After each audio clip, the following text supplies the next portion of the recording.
Well, here we go again. A record $110 million fee and a $100 million payout. These are the financial details about the winners in the Electronic Arts sale to investors. Electronic Arts is the parent company, of course, of games like The Sims, Madden, and Apex Legends. And this pending sale would make the company go private. While it is not going through yet and there is opposition, let's just say there's a ton of money behind it. With this, we're learning new details about the risk and also who stands to gain the most in this new deal. So first of all, Goldman Sachs scores a record $110 million fee on the EA sale. Goldman Sachs is set to earn the highest ever fee for its role advising in the $55 billion Saudi-backed deal, and in fact, it was the sole advisor to Electronic Arts. This is why these massive fees are paid as the latest sign of how advisory work and financing packages related to the Gulf sovereign wealth funds have become crucial to Wall Street's biggest firms amidst tons of deal making. That has led bank bosses and private equities to spend more time and money in the region.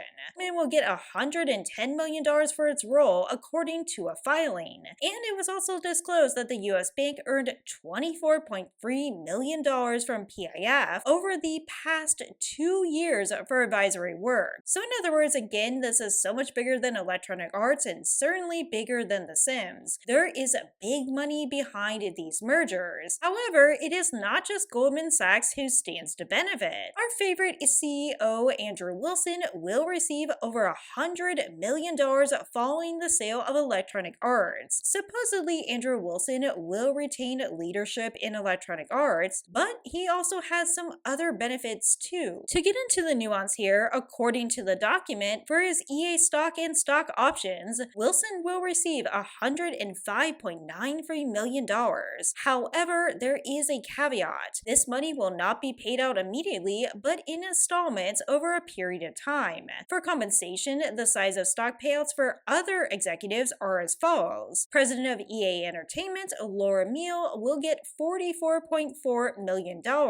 Chief Financial Officer, Stuart Canfield, will get $33.4 million. Head of Human Resources, Mala Singh, will get $24.6 million. And finally, the Chief Legal Officer will get $24.6 million. In addition, EA disclosed the size of Wilson's golden parachute, the amount that will be paid to the top executive if he is dismissed. In such a case, the head of EA will be entitled to another $12.4 million.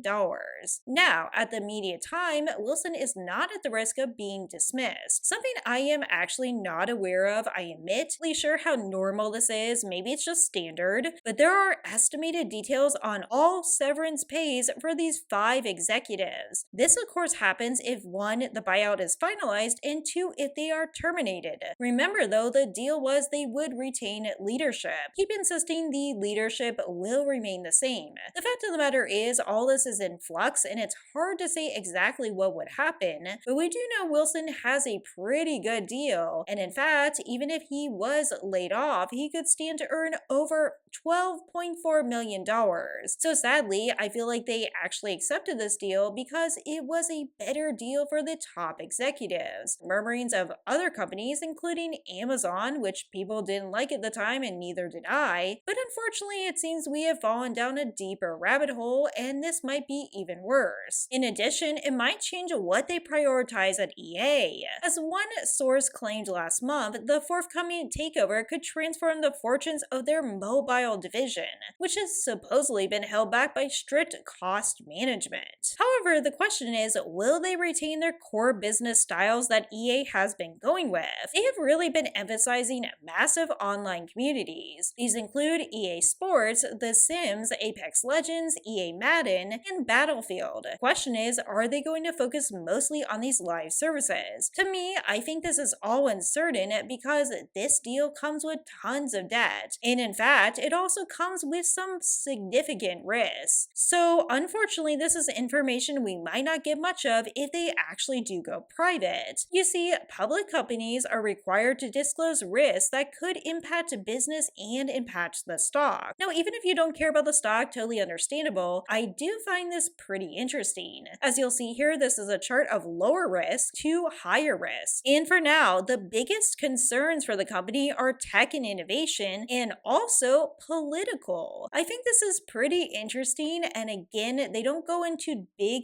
detail here, but there are some concerns about both this acquisition and also their full embrace of generative AI, which I do have more information about, not only just for Electronic Arts, but other big gaming companies like Krafton. Now, as for the immediate consequences, it's honestly pretty hard to see what is happening right now. Electronic Arts did actually have sales fall 13% in September, but again, it's hard to say if this is actually in correlation directly with the buyout. Actually, following the buyout, the stock initially went up. So again, I don't know how this is all going to come out in terms of its games. We don't even know for sure the sale is going to go through. Do I think the sale will go through despite all the opposition? Unfortunately, I do, but I think it's pretty interesting to see where the money is going. And with that, I am also interested to see how their games are doing and if they are declining or not. But stay tuned because I'm going to have some other videos, and that's going to talk about their technology. It's also going to talk about simulation games in general. Is it true that simulation games are truly going downhill, or are we actually on the verge of new innovation? It's pretty gross to see how much people make in a world where people are struggling to afford basic necessities. As always, take care, and I'll see you in the next video.